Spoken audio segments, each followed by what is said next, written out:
I'm Cub Grylls, spiritual survivalist, and today I'm going to share with you our top 5 announcements, along with my top 5 most challenging moments when my courage was put to the test.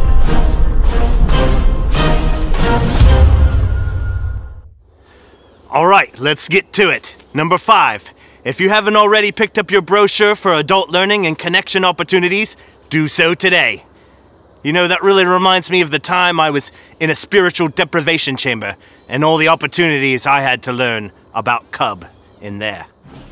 To simulate the effects of spiritual hypothermia over time, I will spend the next week in a spiritual deprivation chamber, replacing my normal spiritual disciplines with as many soul-chilling influences as possible. And by the way, more Twinkies, please. On day 7, I will aggressively treat the condition and hopefully raise my core spiritual temperature to a healthy level once again. Number 4. Next Sunday, we're gonna start a new series examining some of the most challenging things Jesus has ever said to us. And it reminds me of the most challenging thing I've ever done, facing a giant after hitting his car with my bicycle.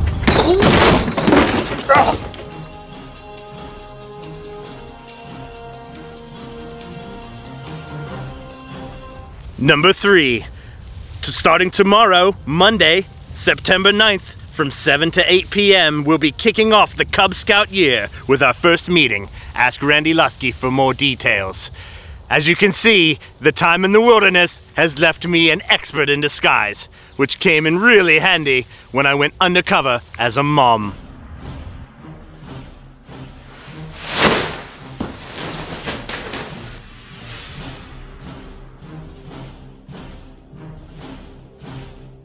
Number 2. Auditions will be held for Let It Be Christmas. Contact Eric Kerr if you'd like to be on stage or behind the scenes. You know, right here, 2 years ago, I faced one of my biggest fears, my own family.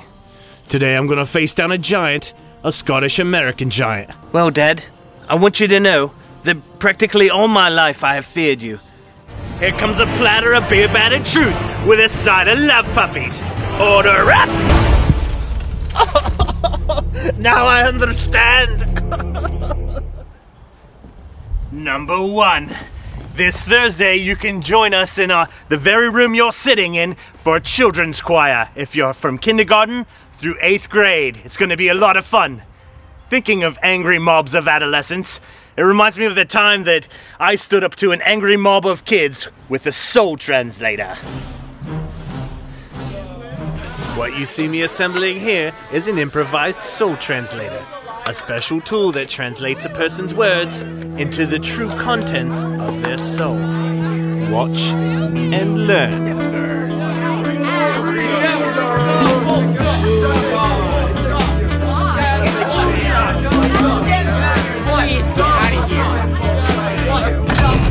I feel like a failure.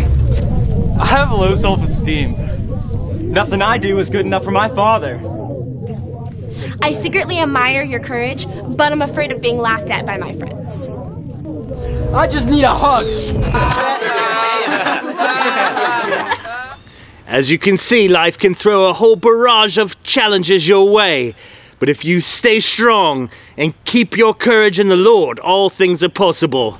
That's why I've decided to fashion this tiny little castle out of twigs and sticks and a little bit of mud.